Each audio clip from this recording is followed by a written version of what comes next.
Hello everyone, welcome to our channel Universal Laws. This is part second of R series जिसमें कि हम discuss कर रहे हैं कॉन्स्टिट्यूशन के वो क्वेश्चंस जो कि अभी तक हरियाणा जुडिशरी के प्रीलिम्स एग्ज़ाम में वेरियस ईयर्स में पूछे गए हैं। इस वीडियो के फर्स्ट पार्ट में हमने डिस्कस किया कि 2010 एंड 2011 इन दो ईयर्स में कॉन्स्टिट्यूशन के क्या क्या क्वेश्चंस पूछे गए हैं। अब आज की वीडियो में हम डिस्कस करेंगे ईयर 2013 से लेकर के आगे के ईयर्स में क्या क्या क्वेश्चंस पूछे गए। अगर आपने प्रीवियस वीडियो नहीं देखा तो प्रीवियस वीडियो का जो लिंक है वो आपको इस वीडियो के डिस्क्रिप्शन बॉक्स में मिल जाएगा। प्लस आप चैनल को सब्सक्राइब करें, बेल आइकन को प्रेस करें ताकि आपको सभी वीडियो का नोटिफिकेशन टाइम टू टाइम मिलता रहे। एंड आप सब्सक्राइब करेंगे तो आपको सभी वीडियोस देखने को मिलेंगी जहाँ पर कि हमने पंजाब कोर्ट्स एक्ट पढ़ाया है, Haryana urban rent control act पढ़ाया है, एविडेंस एक्ट के इंपॉर्टेंट एमसीक्यू डिस्कस किए हैं, हिंदू लॉ का revision plus mains answer writing. Various videos are available on our channel, so channel को सब्सक्राइब करें। प्लस अगर आप चाहते हैं कि हम कॉन्स्टिट्यूशन के अलावा किसी अदर सब्जेक्ट का भी इसी तरह का प्रीवियस ईयर्स के क्वेश्चन की सीरीज स्टार्ट करें तो आप कॉमेंट सेक्शन में हमें ज़रूर बताएं। So the question is, which one of the following is not a ground on which reasonable restrictions on the right to freedom of speech and expression can be imposed? Fundamental rights जो हैं वो absolute नहीं हैं, various restrictions हमें उनके ऊपर देखने को मिलती हैं। तो जो freedom of speech and expression which is provided in article 19(1)(a) उसमें बहुत सी रेस्ट्रिक्शंस हमें देखने को मिलती हैं।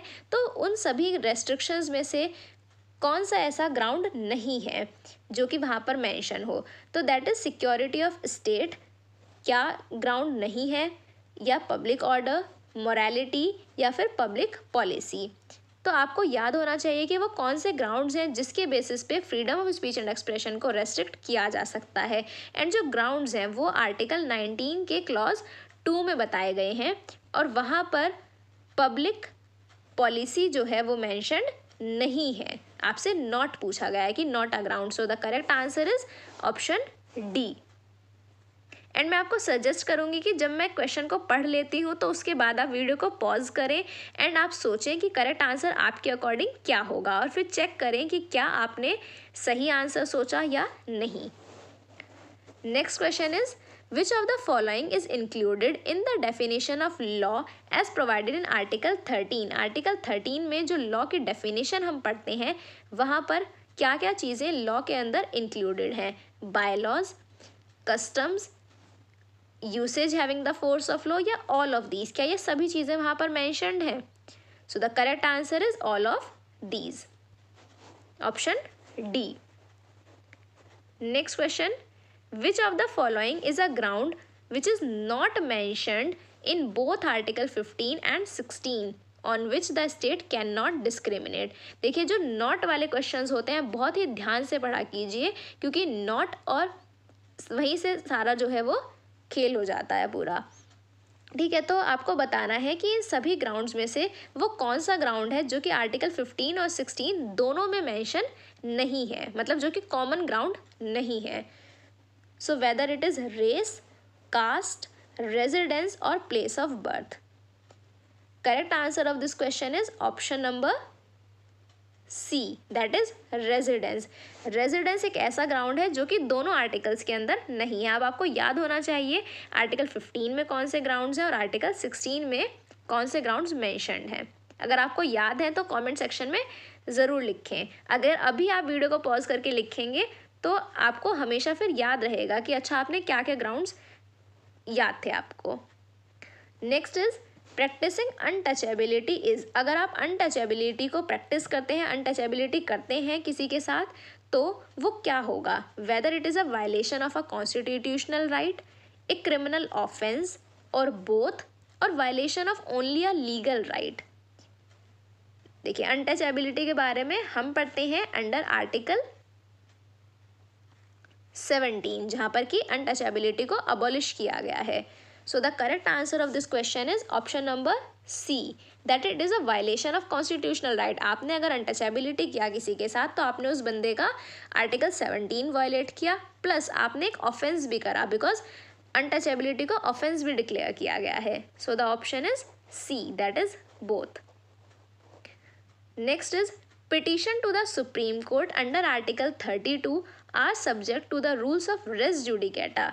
आर्टिकल 32 के अंदर जो आपके पास वेरियस रिट्स का 5 रिट का अधिकार है, उसमें ऐसी कौन सी रिट है जहां पर rule of res judicata apply नहीं होता? Whether quo warranto, habeas corpus, certiorari और prohibition. So the correct answer is quo warranto. Writ of quo warranto के ऊपर रेस जुडिकेटा का कॉन्सेप्ट अप्लाई नहीं होता।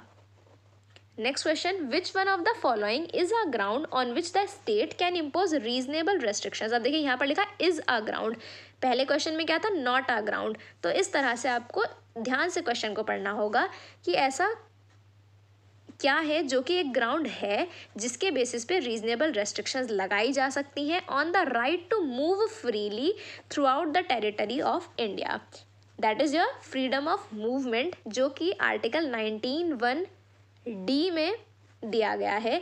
तो आपको बताना है कि आर्टिकल 19(1)(d) के अधिकार को किस ग्राउंड के बेसिस पे रेस्ट्रिक्ट किया जा सकता है, सिक्योरिटी ऑफ स्टेट के बेसिस पे, या डिसेंसी, मोरालिटी, या फिर protecting the interest of the members of schedule tribe.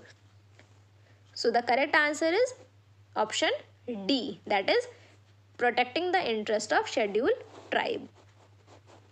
Next is as per article 21A, article 21A जहाँ पर right to education की बात आती है, तो right to education में जो age limit है of children वो कितना age है, 6 to 14, 6 to 12, 6 to 10 और 6 to 18। आर्टिकल 21A पढ़ते ही आपको याद आना चाहिए कि किस अमेंडमेंट से आर्टिकल 21A को इंसर्ट किया गया, कौन सा इंपॉर्टेंट केस लॉ है इससे रिलेटेड। सो आर्टिकल 21A आप कमेंट सेक्शन में बताएं कि किस अमेंडमेंट से इसको इंसर्ट किया गया। This is a homework for you. Okay, so the answer is option A, that is 6 to 14 years of age.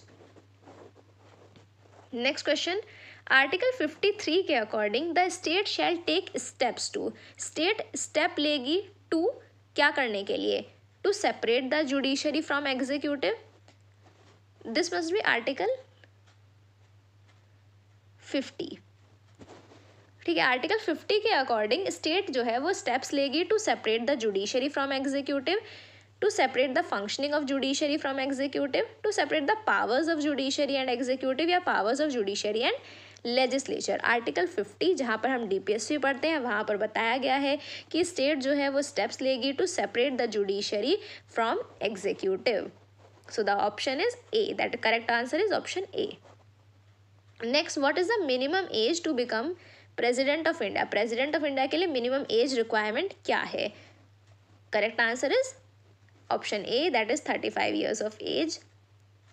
Next, when the president is to be impeached, जब president के against impeachment motion लाया जाता है तो impeachment किस house में present किया जाएगा? Either house of the parliament, या तो लोकसभा राज्यसभा कहीं पर भी लाया जा सकता है, या केवल अपर हाउस में लाया जाएगा, या केवल लोअर हाउस में, या both the houses of parliament simultaneously, एक ही समय लोकसभा या राज्यसभा दोनों जगह इम्पीचमेंट मोशन को लाया जाएगा।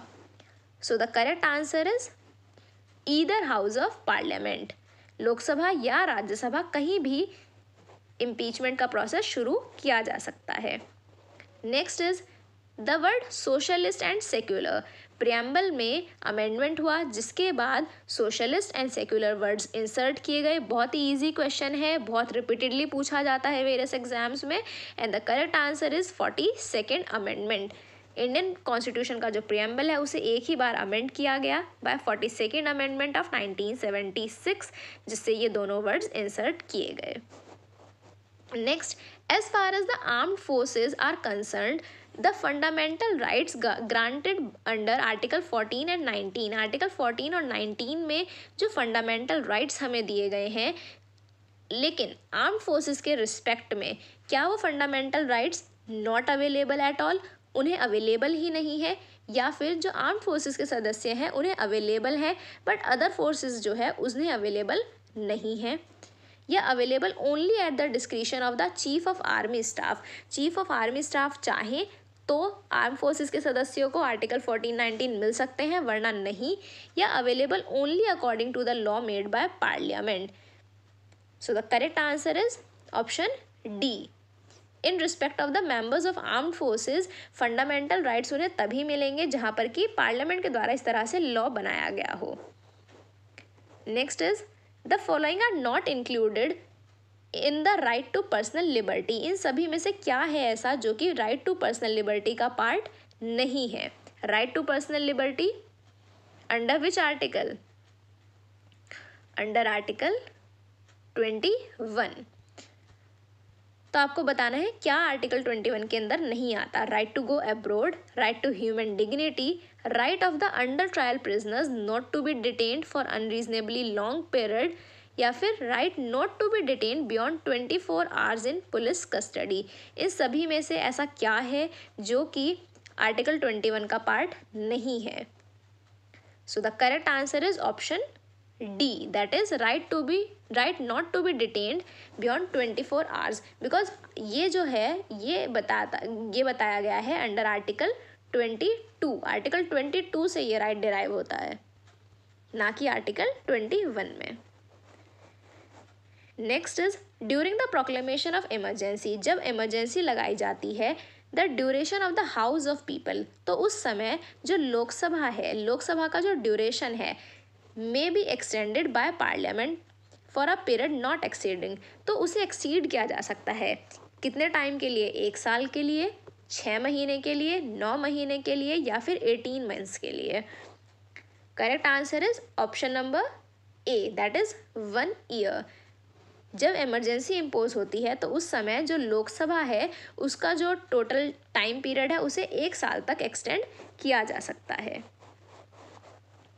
Next is when a president refers matter to the Supreme Court. जब प्रेसिडेंट के द्वारा किसी भी मैटर को सुप्रीम कोर्ट के पास रेफर किया जाता है by using his powers under which article? Under article 143, जहाँ पर कि प्रेसिडेंट के पास एडवाइजरी ओपिनियन का राइट होता है कि वह एडवाइस ले सकते हैं सुप्रीम कोर्ट से। तो ऐसी सिचुएशन में क्या सुप्रीम कोर्ट जो है वो बाउंड है कि वो अपना ओपिनियन ज़रूर देगा उस मैटर के ऊपर, या फिर the court is bound to render its opinion when it is a dispute related to article 131। केवल कोर्ट उसी समय अपना ओपिनियन देगा अगर मैटर अंडर आर्टिकल 131 से रिलेटेड है, या the court is bound to render its opinion whenever अगर कोई भी डिस्प्यूट अराइज होती है इन रिस्पेक्ट ऑफ आर्टिकल 71, या फिर court is bound to render its opinion अगर आर्टिकल 72 के रिस्पेक्ट में कोई डिस्प्यूट होती है। So the correct answer of this question is option number B, कि अगर कोई भी डिस्प्यूट इस नेचर की है as per the provision of article 131, तो ऐसी सिचुएशन में सुप्रीम कोर्ट अपना ओपिनियन देने के लिए बाउंड है। वहाँ पर आप लैंग्वेज जब पढ़ेंगे तो वहीं से आपको क्लियर हो जाएगी ये बात। Next is which of the following ground is necessary to be proved in order to remove a speaker of legislative assembly. Legislative assembly के जो स्पीकर हैं उन्हें हटाने के लिए इन सभी में से कौन सा ग्राउंड होना ज़रूरी है? मिसबिहेवियर, इनकैपेसिटी और कंडक्ट इन्वॉल्विंग मॉरल टर्पिट्यूड, या none of these? Correct answer is option D, that is none of these. इन सभी में से कोई भी ग्राउंड वहाँ पर मेंशन नहीं है। Next is question as to the age of जज of high court. High court के जज से रिस्पेक्ट में अगर कोई भी एज से रिलेटेड क्वेश्चन अराइज होता है तो उस क्वेश्चन को कौन डिसाइड करेगा? Whether it is decided by president decide करेंगे, या उस हाई कोर्ट के जो चीफ जस्टिस हैं वो डिसाइड करेंगे, या फिर गवर्नर डिसाइड करेंगे, या चीफ जस्टिस ऑफ इंडिया इस क्वेश्चन को डिसाइड करेंगे कि हाई कोर्ट के जो जज हैं उनकी एज से रिलेटेड कोई क्वेश्चन अगर अराइज होता है। So the correct answer is option number A, that is president.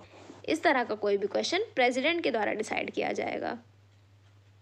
सो यहाँ तक हमने क्वेश्चन डिस्कस करे कि 2013 में क्या क्या क्वेश्चंस पूछे गए। अगर आपको इस वीडियो का PDF चाहिए तो आप हमारे टेलीग्राम ग्रुप से कनेक्ट हो सकते हैं। एंड अगर आप चाहते हैं कि जिस तरह से हमने कॉन्स्टिट्यूशन के ये क्वेश्चंस हम डिस्कस कर रहे हैं इसी तरह से हम किसी अन्य सब्जेक्ट के क्वेश्चन डिस्कस करें तो आप कमेंट सेक्शन में हमें बताएं कि आप किस सब्जेक्ट के इस तरह के क्वेश्चन चाहते हैं। We will surely try to consider your views. Next is, अब हम बात करेंगे 2014 के क्वेश्चन पेपर में जो क्वेश्चंस पूछे गए। According to the constitution of India which of the following are fundamental for the governance of country.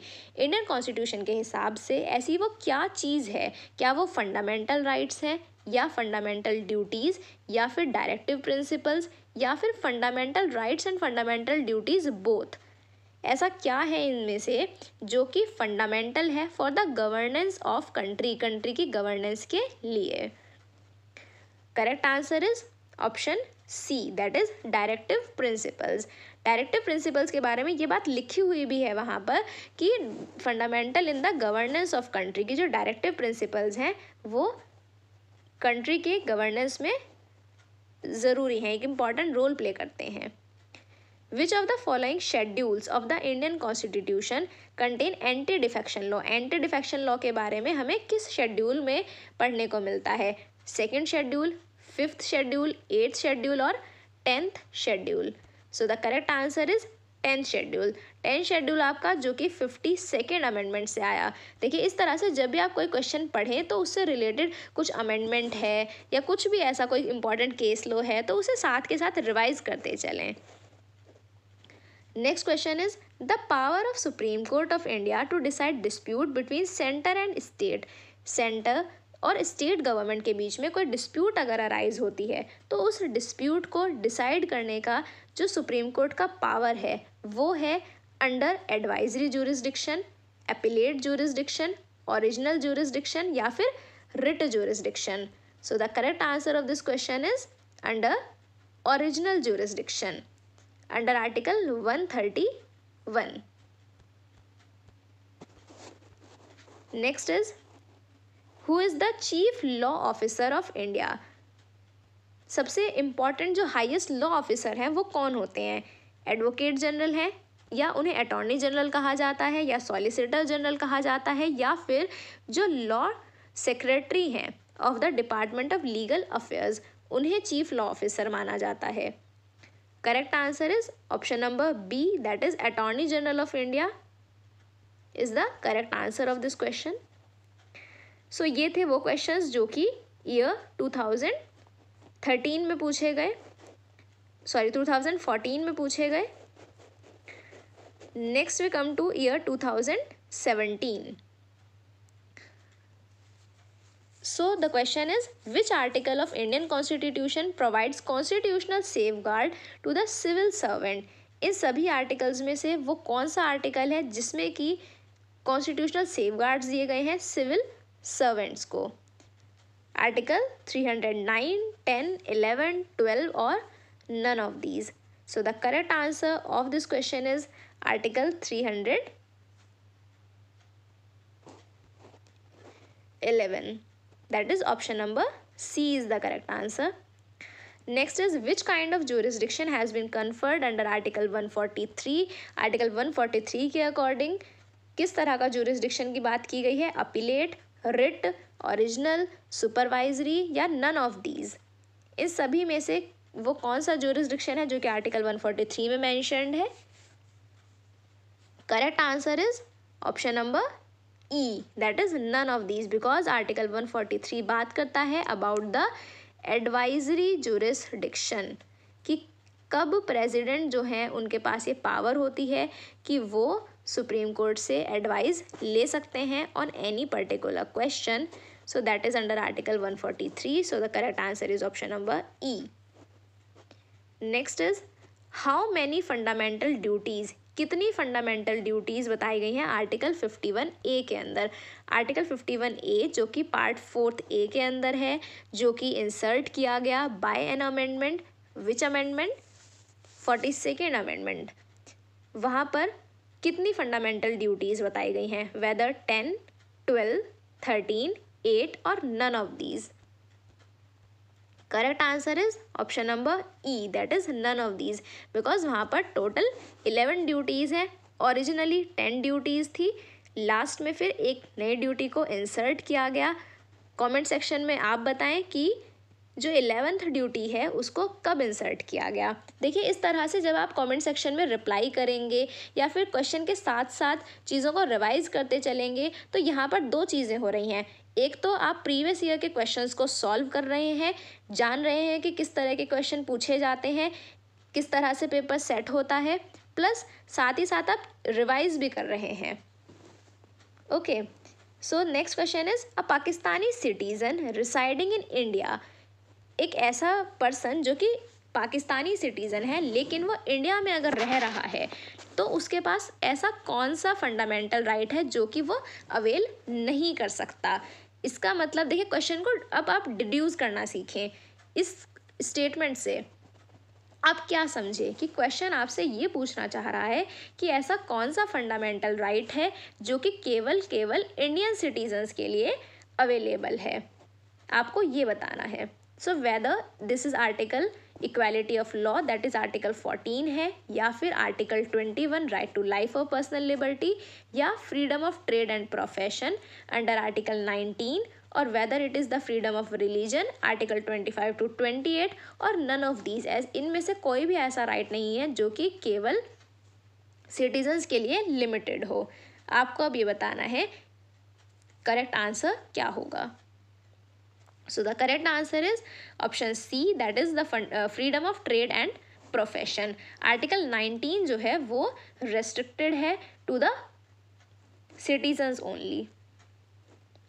So ये थे questions जो कि year 2017 में पूछे गए। Now we come to year 2018. In which of the following writ the doctrine of res judicata is not applicable? ये question अभी हमने प्रीवियस भी किया था कि पहले भी आया हुआ है क्वेश्चन, ये रिपीट हुआ है। कई बार देखिए क्वेश्चन रिपीट भी हो जाते हैं, तो इसीलिए भी आप प्रीवियस ईयर्स को सॉल्व करें, ज़रूर सॉल्व करें अपने एग्जाम से पहले। So the doctrine of res judicata is not applicable to, किसको रेस जुडिकेटा जो है वो किस रिट के ऊपर अप्लाई नहीं होती। सो the correct answer is writ of habeas corpus है। रिट ऑफ हैबियस कॉर्पस के ऊपर रेस जुडिकेटा का प्रिंसिपल अप्लाई नहीं होता। Next is if the election of the president of India is declared void, यदि जो प्रेजिडेंट का इलेक्शन है उसे ही वॉइड डिक्लेयर कर दिया जाता है सुप्रीम कोर्ट के द्वारा, तो ऐसे सिचुएशन में अगर प्रेजिडेंट ने कुछ एक्ट किए थे बिफोर डिक्लेयरिंग सच वॉइड, प्रेसिडेंट के इलेक्शन को वॉइड डिक्लेयर होने से पहले प्रेसिडेंट के द्वारा कुछ स्टेप्स लिए गए, कुछ डिसीजन लिए गए या फिर कोई एक्ट परफॉर्म किया गया, तो क्या इलेक्शन वॉइड डिक्लेयर हो जाने के बाद जो उन्होंने एक्ट्स किए थे क्या वो एक्ट्स वैलिड रहेंगे but subject to judicial review, या फिर वो सारे एक्ट इनवैलिड हो जाएंगे, या फिर वो वैलिड रहेंगे, या valid but subject to the approval of Parliament. So the correct answer is option number C, that is valid, क्योंकि वो पहले ही उन एक्ट्स को परफॉर्म कर चुके हैं। Next is which of the following sentences correct, इन सभी में से क्या वो स्टेटमेंट है जो कि करेक्ट है। The president can commute death sentence to life imprisonment, president के पास पावर है कि वो डेथ सेंटेंस को लाइफ इम्प्रीजनमेंट में बदल सकते हैं, क्या ये सही लिखा है। The governor can not commute death sentence to life imprisonment, governor के पास ये पावर नहीं है कि वो डेथ सेंटेंस को लाइफ इम्प्रीजनमेंट में बदल सकें, क्या ये सही लिखा है।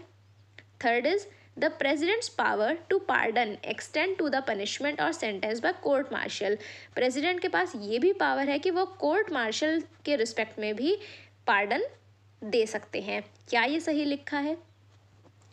देखिए, ये मैं आपको तरीका बता रही हूँ कि किस तरह से क्वेश्चन को अटैम्प्ट करें। जब इस तरह के स्टेटमेंट वाले क्वेश्चन हो तो आप 1 by 1 स्टेटमेंट्स को पढ़ते चलें और ये सोचें कि क्या वो स्टेटमेंट सही है। तो जब आपने ये तीनों स्टेटमेंट्स पढ़े तो आपको पता चला कि स्टेटमेंट नंबर 1 सही है और स्टेटमेंट नंबर 3 सही है, तो इसका मतलब करेक्ट आंसर होना चाहिए आपका option number C, that is 1 and 3 are correct.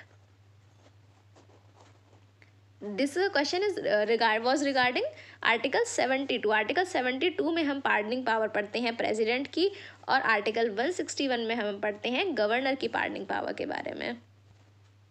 Okay, next we come to in 2017 में सुप्रीम कोर्ट ने कहा कि जो राइट टू प्राइवेसी है वो प्रोटेक्टेड है अंडर आर्टिकल 21। तो आपको बताना है कि प्राइवेसी के रिस्पेक्ट में ऐसा कौन सा इम्पॉर्टेंट कुछ हुआ था, वेदर स्टेट सर्विलेंस, सर्च और सीजर के रिस्पेक्ट में कोई मैटर अराइज हुआ था, या होमोसेक्सुअलिटी का कोई मैटर था, या इंडियन बायोमेट्रिक आइडेंटिफिकेशन सिस्टम का कोई मैटर था जिसमें कि राइट टू प्राइवेसी के बारे में बात की गई थी।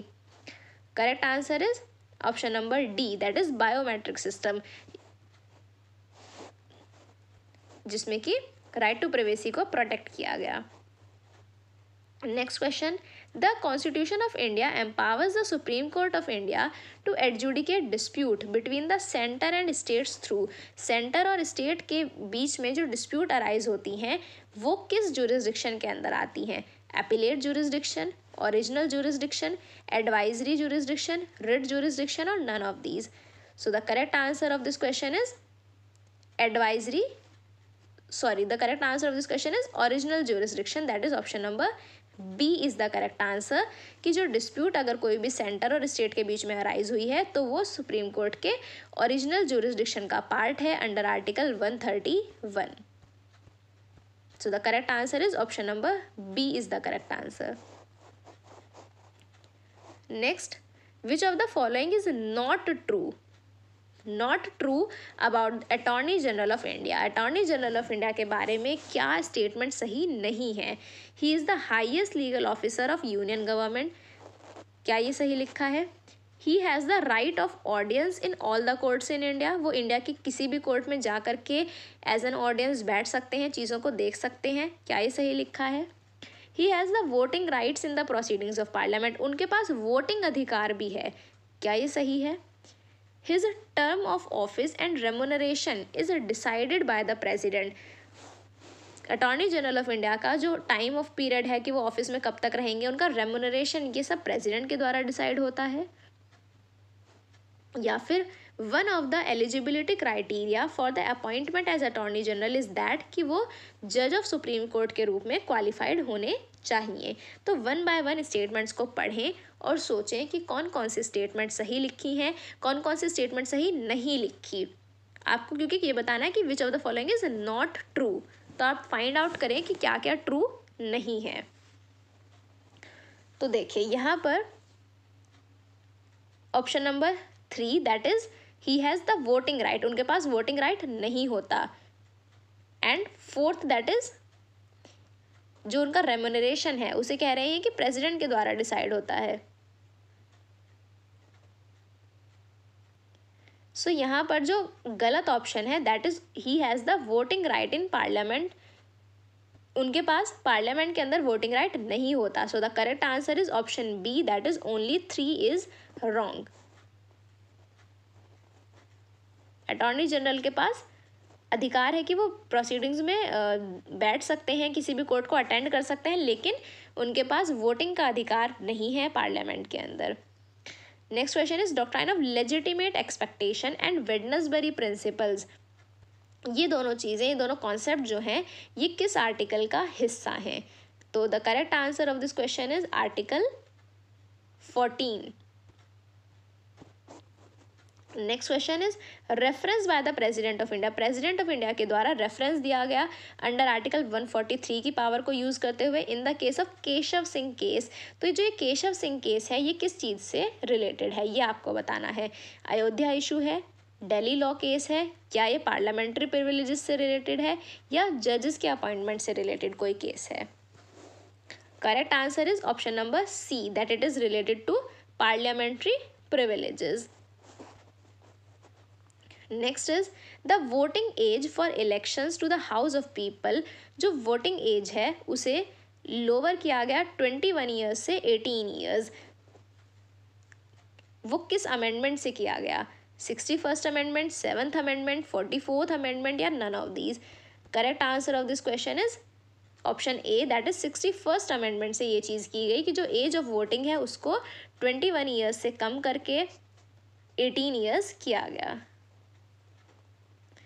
सो ये थे वो सभी क्वेश्चंस जो कि ईयर 2018 में पूछे गए। सो हमने ये दो वीडियोस के अंदर डिस्कस किया, video number 1 and video number 2। This is second video, इससे पहले एक और वीडियो था। दोनों वीडियोस में हमने डिस्कस किए कि कॉन्स्टिट्यूशन से रिलेटेड क्या क्या क्वेश्चंस अभी तक हरियाणा के प्रीलिम्स एग्जाम में पूछे गए हैं। ओके, सो अगर आपको ये वीडियो पसंद आया सो प्लीज़ अपने फ्रेंड्स के साथ इसे शेयर करें, चैनल को सब्सक्राइब करें and do hit the like button अगर आपको पसंद आ रहे हैं हमारे efforts. And thank you for your support.